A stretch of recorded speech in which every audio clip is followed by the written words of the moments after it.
Prince Mahesh Babu, global director SS Rajamouli కాంబోలో వస్తున్న cinema SSMB 29. ఈ cinema కోసం దాదాపు 1000 కోట్లు ఖర్చు చేస్తున్నారని తెలుస్తోంది.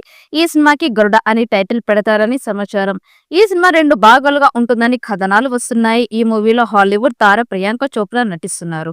రాజమౌళి పవర్ఫుల్ కథ, పాన్ వరల్డ్ మేకింగ్ కు మహేష్ బాబు సింహం లాంటి లుక్ తో తోడైతే బాలీవుడ్ బాక్స్ ఆఫీస్ కూడా బ్లాక్ బస్టర్ అవ్వడం ఖాయమని అంటున్నారు ఫ్యాన్స్. ఇటీవలే Mahesh Babu first look release అయింది. ఈ లుక్ లో వేటకు సిద్ధమైన సింహంలా కనిపిస్తున్నాడు ప్రిన్స్. ఎస్ఎస్ఎంబి 29 కోసం ప్రియాంక చోప్రా చాలా హార్డ్ వర్క్ చేస్తోంది.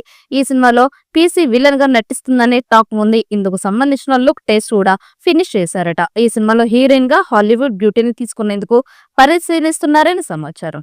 బాలీవుడ్ నటుడు జాన్ అబ్రహం ను ఈ పాన్ ఇండియా సినిమాలో ఓ రోల్ కోసం సంప్రదింపులు చేస్తున్నారని టాక్ కూడా ఉంది. ఏది ఏమైనా ఎస్ఎస్ఎంబి 29 పై భారీ అంచనాలు ఉన్నాయి. ఈ మూవీపై సర్వత్రా ఆసక్తి నెలకొంది. Prince Mahesh Babu, global director SS Rajamouli కాంబోలో వస్తున్న సినిమా ఎస్ఎస్ఎంబి 29. ఈ సినిమా కోసం దాదాపు 1000 కోట్లు ఖర్చు చేస్తున్నారని తెలుస్తోంది. ఈ సినిమా 2 భాగాలుగా ఉంటుందని కథనాలు వస్తున్నాయి. ఈ మూవీలో హాలీవుడ్ తార ప్రియాంక చోప్రా నటిస్తున్నారు. రాజమౌళి పవర్ఫుల్ కథ, పాన్ వరల్డ్ మేకింగ్ కి మహేష్ బాబు సింహ లుక్ తోడైతే హాలీవుడ్ బాక్స్ ఆఫీస్ కూడా బ్లాస్ట్ అవ్వడం ఖాయమని అంటున్నారు ఫ్యాన్స్. ఇటీవలే Mahesh Babu first look release అయింది. ఈ లుక్ లో వేటకు సిద్ధమైన సింహంలో కనిపిస్తున్నాడు ప్రిన్స్. ఎస్ఎస్ఎంబి 29 కోసం ప్రియాంక చోప్రా చాలా హార్డ్ వర్క్ చేస్తోంది. ఈ సినిమాలో పీసీ విలన్ గా నటిస్తుందని టాక్ ఉంది. ఇందుకు సంబంధించిన లుక్ టెస్ట్ కూడా ఫినిష్ చేశారట. ఈ సినిమాలో హీరోయిన్ గా హాలీవుడ్ బ్యూటీని తీసుకునేందుకు పరిశీలిస్తున్నారని సమాచారం. బాలీవుడ్ నటుడు జాన్ అబ్రహం ఈ పాన్ ఇండియా సినిమాలో ఓ రోల్ కోసం సంప్రదింపులు చేస్తున్నారని టాక్ ఉంది. Global beauty Priyanka Chopra heroine గా నటిస్తోంది. పలువురు హాలీవుడ్ టెక్నీషియన్లతో పాటు హాలీవుడ్ నటులు నటిస్తున్నారు. గత ప్రాజెక్టులకు పూర్తి విభిన్నంగా రాజమౌళి ఈ మూవీని తెరకెక్కిస్తున్నారు. ఇటీవల లీక్లు భయపెట్టిన వాటిని పెద్దగా పట్టించుకోకుండా ఈ మూవీ షూటింగ్ ని రాకెట్ స్పీడ్ తో లాగించేస్తున్నారు.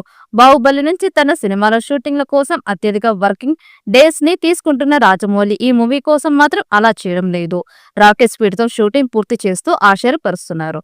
బ్రేక్ ఇస్తే మహేష్ ఎక్కడ ఆలస్యం చేస్తాడనే భయం ఏమో కానీ రాజమౌళి మాత్రం మేకింగ్ విషయంలో స్పీడ్ పెంచారు. ఇప్పటికే ఫస్ట్ షెడ్యూల్ పూర్తి చేసి సెకండ్ షెడ్యూల్ ని లాగింగ్ చేస్తున్న జక్కన్న ఈ ప్రాజెక్ట్ కి సంబంధించి ఇప్పటికీ వరకు ఎలాంటి అధికారిక ప్రకటన విడుదల చేయలేదు. ఒక అప్డేట్ ఇవ్వలేదు. అయితే తాజాగా లండన్ లో జరుగుతున్న కార్యక్రమంలో ఎస్ఎస్ఎంబి 29 కి సంబంధించిన అఫీషియల్ అనౌన్స్మెంట్ ని చేయబోతున్నారని వార్తలు వినిపిస్తున్నాయి. లండన్ లోని ప్రతిష్టాత్మక రాయల్ ఆల్బమ్ హాల్లో లైవ్ కాన్సర్ట్ ని నిర్వహించారు. ఈ కార్యక్రమం కోసం రాజమౌళి, కీరవాణిలతో పాటు రామ్ చరణ్, ఎన్టీఆర్ లండన్ వెళ్లారు. అక్కడే మహేష్ బాబు ఎస్ఎస్ఎంబి 29 ప్రాజెక్ట్ కి సంబంధించిన అధికారిక ప్రకటనని రాజమౌళి అనౌన్స్ చేయబోతున్నారని ఇండస్ట్రీ వర్గాల టాక్. దీనికోసం అభిమానులతో పాటు ఇండస్ట్రీ వర్గాలు, ట్రేడ్ వర్గాలు ఎదురు చూస్తున్నాయి. ఈ వీడియో మీకు నచ్చినట్లయితే లైక్ చేయండి, షేర్ చేయండి. మరిన్ని అప్డేట్ కోసం మన ఛానల్ ని సబ్స్క్రైబ్ చేసుకోండి. ఈ వీడియోపై మీ అభిప్రాయాన్ని కామెంట్ బాక్స్ లో కామెంట్ చేయండి. నోటిఫికేషన్ కోసం పక్కనే ఉన్న గంట సింబల్ ని గట్టిగా నొక్కండి.